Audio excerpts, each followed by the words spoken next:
La nuit, elle surgit sous le feu des éclairages, énigmatique, telle une ville dans la ville. La lente évolution des fumées dans l'obscurité révèle un rythme incessant. L'histoire de ce véritable temple de l'alumine, forgé par le temps et par les hommes, témoigne de sa place dans le paysage local. Elle souligne son rôle pionnier dans l'aventure industrielle nationale et internationale. À l'heure de ses 120 ans, l'ancienne usine Pechiney, devenue aujourd'hui Alteo, demeure une des figures de proue de l'économie gardanaise. Le succès de cette longévité est indissociable de l'histoire des hommes qui la font vivre. De génération en génération, nuit et jour, des hommes et des femmes travaillent à l'usine et la vie se cale à la cadence des machines.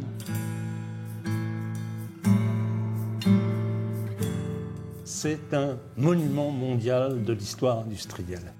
Les inventeurs du métal léger se sont donné rendez-vous à Gardanne. Ce n'est pas une image, puisque les deux hommes clés, Paul Héroult, qui a mis au point l'électrolyse de l'aluminium, et Karl Bayer, un Autrichien, qui a mis au point le procédé pour fabriquer l'alumine à partir de la bauxite, eh bien ces deux hommes se sont croisés, recroisés, parfois disputés d'ailleurs, dans la période de mise en route de cette usine de Gardanne. Entre le début de l'année 1894 et on va dire la fin du siècle, 5-6 ans de mise au point, ça y est, l'usine marche. C'est encore une toute petite usine, mais elle marche. Et donc à partir de là, elle devient une sorte de symbole de cette invention d'une industrie nouvelle, celle de l'aluminium, qui au début n'était pas très importante. Hein. La croissance de l'aluminium va se développer ensuite, pendant la Première Guerre, du fait des utilisations militaires, plus encore après, jusqu'à devenir aujourd'hui une industrie mondiale d'une importance capitale.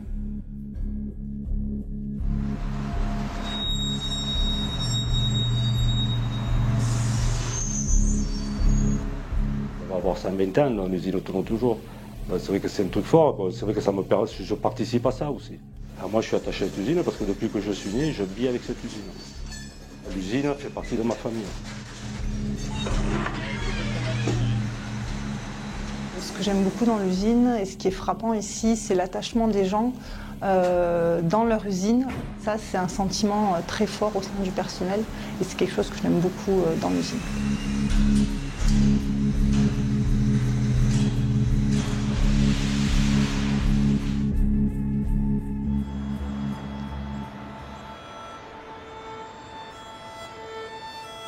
Je suis rentré à Pechiney, c'était en 64. Et voilà, ça fait un bail, 32 ans. 32 ans de bonheur quand même. On était le fils d'un ouvrier qui travaillait là-bas, puis on arrivait à l'âge qu'il fallait travailler, on demandait, et quand il y avait de la place, on était embauché. Bon, il y avait quand même à passer par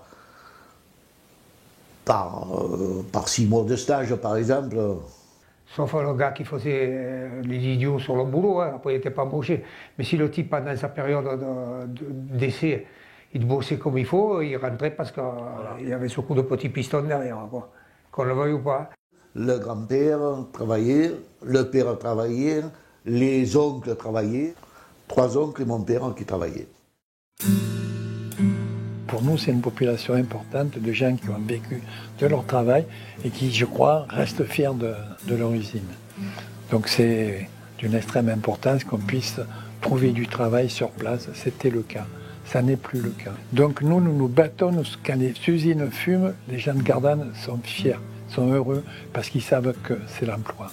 Donc pour nous, Alteo Pechiney, c'est fort.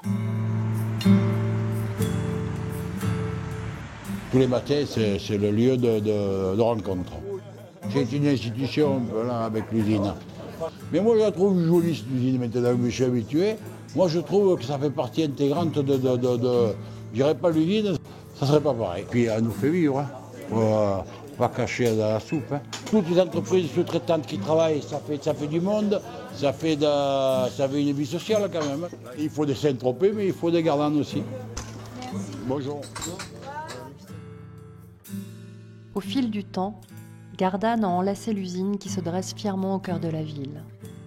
Des liens inextricables les unissent. Ce mariage heureux repose également sur le partage de priorités économiques et de valeurs sociales. Cette particularité de la vie industrielle à Gardanne a favorisé l'expression d'une culture ouvrière déjà forte sur le territoire. Aujourd'hui encore, le sentiment d'appartenance à la région et à l'usine est un moteur de motivation.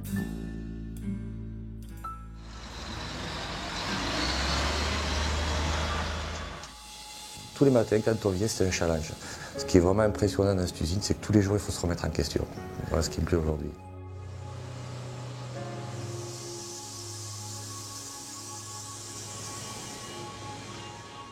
C'est un travail qui est complètement différent du fait de l'étendue, des ateliers qui ne font pas la même chose. Donc j'ai une diversité de travail dans les 8 heures très riche et très grande.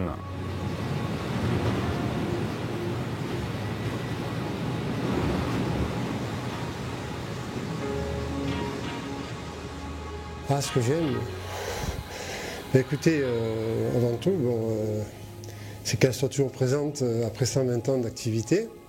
Et je travaille dans de très bonnes conditions, donc ceci c'est une grosse satisfaction. Venir travailler avec plaisir, c'est important.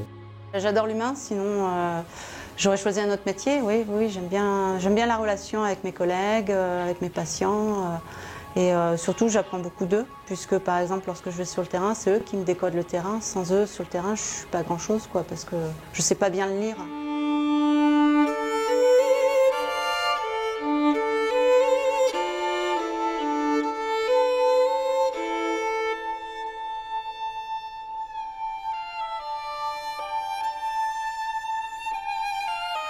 Derrière la réussite, il y a cette formidable énergie humaine qui orchestre un dispositif spectaculaire, en mouvement perpétuel, une longue chaîne de transformation qui égrène le temps inlassablement. Nous sommes à bord d'un improbable vaisseau. Dans les salles colossales des machines, l'activité gronde. Chacun à son poste s'exécute avec rigueur et le capitaine veille.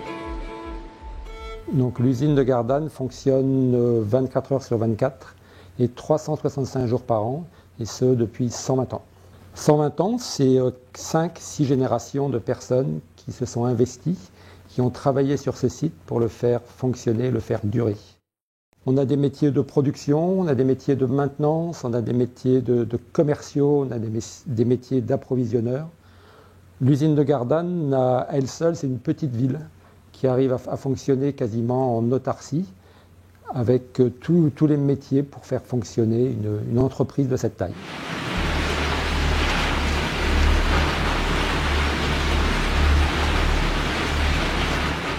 On produit actuellement de l'ordre de 1200 à 1300 tonnes d'alumine par jour. Et pour ça, on a besoin de 3000 tonnes de bauxite.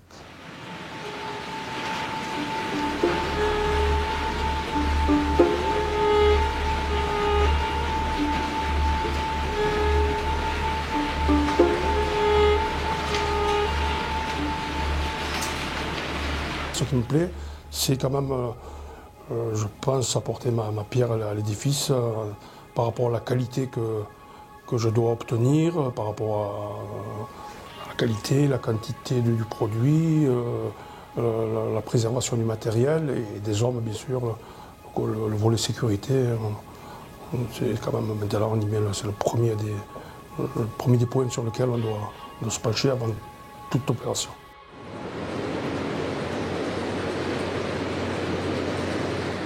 C'est assez exceptionnel, 120 ans, c'est assez long. C'est assez long. J'imagine qu'il y a eu des histoires, beaucoup d'histoires avec beaucoup d'hommes, beaucoup de femmes aussi. Et c'est un passé assez lourd. Lourd dans le bon sens, bien sûr. Et que j'espère perpétuer qu'on puisse fêter les 130, les 140 ou les 150 ans de l'entreprise. L'usine est un peu le ciment, y compris à travers plusieurs générations.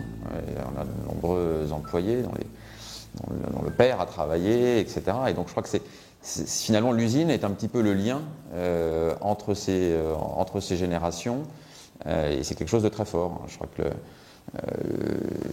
et donc ça c'est un point qui est clé et qui fait que justement il y a un véritable attachement, une véritable volonté de l'ensemble des équipes. Et c'est partagé en plus à travers l'ensemble du personnel de l'usine. C'est-à-dire que qu'on soit ouvrier, qu'on soit employé, qu'on soit un ingénieur, un cadre, tout le monde est attaché à la région, mais d'abord et avant tout à l'usine. Et je crois que c'est ça qui fait aujourd'hui la force de cette usine et qui lui donne cette capacité à se réinventer, à se relever même quand c'est difficile, et à trouver les ressources pour continuer à avancer. C'est ce qui fait probablement l'unicité de Gardanne, et c'est ce qui va faire que ça va continuer encore pendant de nombreuses années. Depuis son installation, l'usine de Gardanne réinvente, rénove et innove pour s'adapter au nouveau contexte. Cette politique de développement s'impose aujourd'hui comme la clé de voûte de la réussite face aux nouveaux enjeux du XXIe siècle. Soucieuse de maintenir son rang dans le panorama industriel international, l'usine Alteo a défini la recherche et l'innovation comme un axe prioritaire. On a en interne un laboratoire qui nous permet d'attaquer des marchés comme les blindages, comme les carrelages, comme les céramiques, pour rendre notre produit encore meilleur pour le client. On sait produire les alumines de toutes les tailles que l'on veut, et après il faut arriver à la rendre compatible avec les procédés des clients. Donc le laboratoire est notre interface avec les clients pour que nous puissions fabriquer l'alumine souhaitée par le client.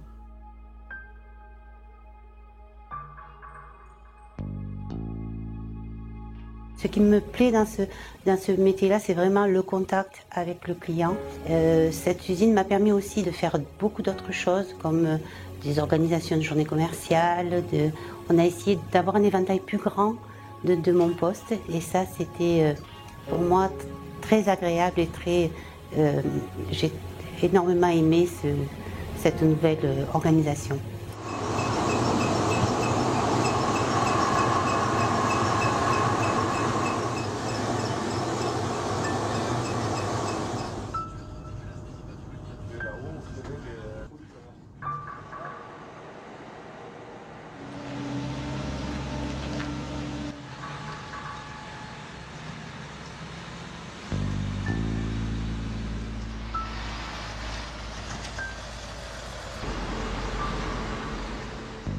C'est fascinant quand on pense aux hommes qui travaillent dedans, aux ingénieurs qui ont conçu ça.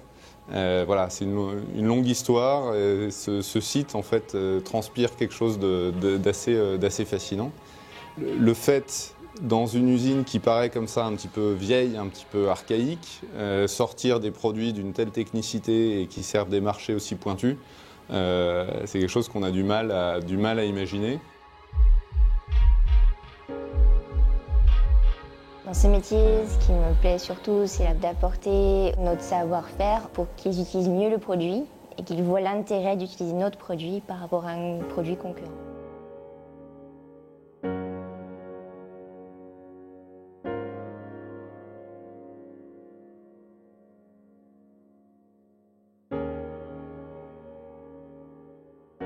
Une démarche de progrès à long terme prépare l'avenir en tenant compte des contraintes sociales, économiques et environnementales. Cette implication nourrit une réflexion constructive sur l'économie circulaire en valorisant l'exploitation de la bauxaline. Les recherches d'Alteo sont au cœur même des problématiques liées à l'écologie industrielle. Il ne s'agit pas d'entreprendre une marche arrière insensée, mais bien d'inventer des solutions d'avenir pour réconcilier industrie, économie et environnement. Vu que le terrain n'est pas trop praticable, là tu chargeras directement de dessous le filtre et tu attendras le camion, tu fais pas de stock tampon. Dans ce cadre-là, l'usine de Gardanne est engagée dans un programme majeur de réduction de son impact environnemental, réduction des émissions de poussière, arrêt des rejets de boues rouges en mer. Et avec ce projet-là, l'usine est également très impliquée dans la revalorisation, et donc dans ce qu'on appelle aujourd'hui l'économie circulaire ou l'écologie industrielle, qui permet justement de revaloriser ce que l'on tendait à considérer par le passé comme étant un déchet. Et on se trouve aujourd'hui à rêver de solutions pour le futur totalement différentes, d'envisager un modèle économique différent dans lequel finalement ces boues rouges vont, sous la forme de bauxaline, pouvoir être réutilisées comme matériaux de construction, comme produits de dépollution, et de reboucler finalement la boucle et de réutiliser ce déchet comme un produit à forte valeur ajoutée. C'est un engagement de long terme, c'est un engagement dans lequel nous mettons beaucoup de moyens parce que nous y croyons, nous pensons effectivement que c'est une des solutions pour l'avenir.